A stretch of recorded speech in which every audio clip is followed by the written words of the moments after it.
It has now been several weeks since JCPS Superintendent Dr. Marty Polio proposed a phased-in approach to return to in-person learning. Since this announcement, some in the community have grown anxious for a possible return, but in recent weeks we've also seen the positivity rate increase in Jefferson County. The whole time we've kind of been holding steady in the orange, I call it like an orange zone.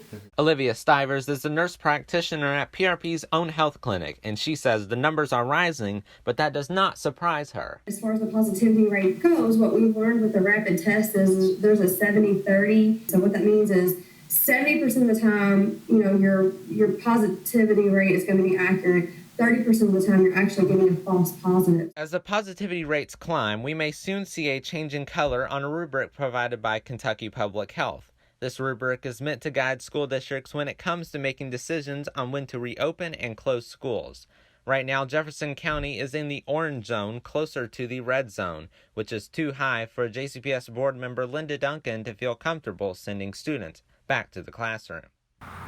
We're still more toward the red than we are toward the yellow, and what we have to watch for is that drop in positivity rate. Duncan also says the student assignment plan could play a large role in spreading the virus if JCPS does decide to return to the classroom.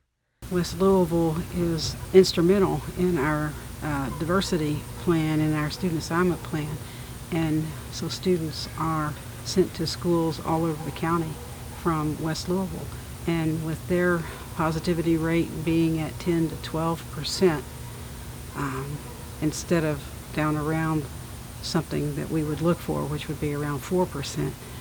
It really throws a ringer in our plans and how soon we can come back. This issue, which has drawn outspoken opinions from those that want school to reopen and those which prefer students remain in NTI, is one which Duncan says requires understanding from the public. We have to follow the guidance of the health department, and that's what is driving us.